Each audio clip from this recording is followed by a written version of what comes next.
Your phone addiction is easier to fix than you think, which is great news, because most of us are being emotionally controlled by a glowing rectangle we also use to check the weather and ignore phone calls. You sit down to do something productive, maybe study, maybe work, and then your phone lights up. Suddenly, you are watching a raccoon steal food from someone's backyard, like this information is essential to your personal growth.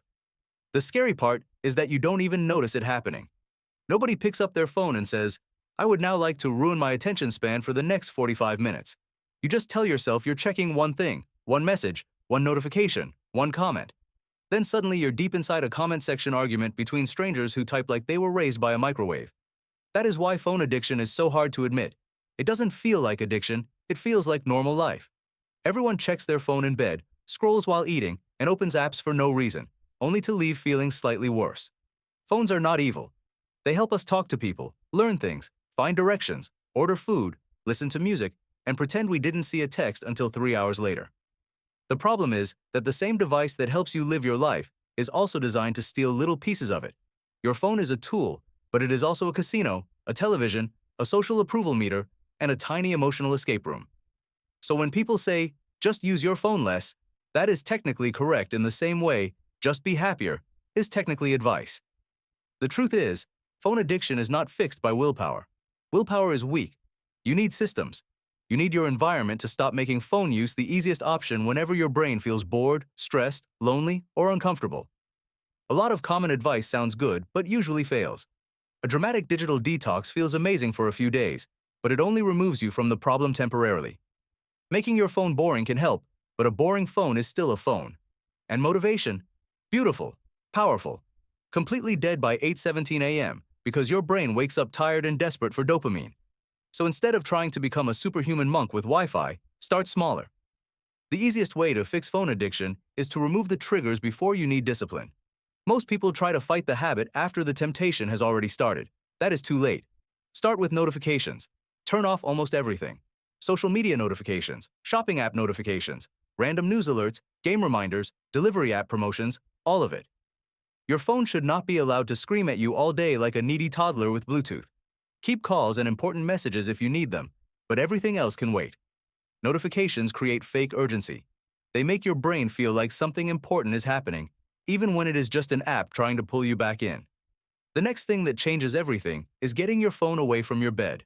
If your phone is the last thing you see before sleeping and the first thing you touch after waking up, your day is being emotionally managed by a device that also contains YouTube comments. Charge your phone across the room, on a desk, in the hallway, anywhere that requires your body to actually get up. When your phone is beside you, there is no decision. You wake up, grab it, and within 30 seconds your brain is blasted with messages, news, ads, opinions, productivity guilt, and random videos you never planned to watch. But when the phone is across the room, there is distance. Distance creates pause. Pause creates choice. You also don't need to make your whole life phone-free. That's too extreme. Instead, create phone-free zones. No phone in bed. No phone while eating. No phone in the bathroom. No phone during the first 30 minutes after waking up. No phone when you are talking to someone in real life.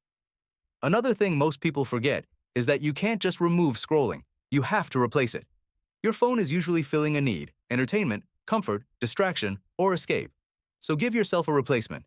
If you scroll because you're tired, listen to music, stretch, or take a short walk. If you scroll because you're anxious, write down what you're worried about. If you scroll because you're bored, do something simple but real. Read 2 pages, clean your desk, make tea. Do anything that reminds your brain life exists outside a screen. The replacement does not need to be impressive. It just needs to be easy. Because when your brain wants comfort, it will not choose "build my dream life" if the only other option is TikTok. TikTok has memes. Your dream life has effort. That is not a fair fight. You can also make your phone harder to access. Not impossible, just slightly annoying. Log out of apps you overuse. Remove them from your home screen. Put them inside a folder on the last page. Delete the apps you only open when your brain has spiritually given up. Use app blockers. Set time limits. The point is to add friction. Phone addiction survives because it is automatic. You feel discomfort, your hand reaches for the phone, the app opens, and you disappear. But if the app is hidden, blocked, logged out, or annoying to open, your brain gets 1 extra second to ask, "Wait, do I actually want this?" That 1 second sounds small, but it matters. And maybe the most underrated skill of all is learning how to be bored again. Most of us treat boredom like an emergency. The elevator takes 10 seconds, phone. The microwave has 1 minute left, phone. Your friend goes to the bathroom at dinner, phone. A YouTube ad is unskippable for 5 seconds, emotional collapse. But boredom is not the enemy. Boredom is where your mind starts breathing again. When you let yourself be bored, your brain starts processing things. You notice ideas. You remember what matters. You calm down. You become a person again instead of a thumb with anxiety. Start small. Stand in line without your phone. Drink coffee without checking anything. Sit in a car for 2 minutes without filling the silence. Take a walk without turning it into a podcast, a fitness challenge, and a personal development ritual. At first, it will feel wrong. Your brain will say, "We are wasting time." But you are not wasting time.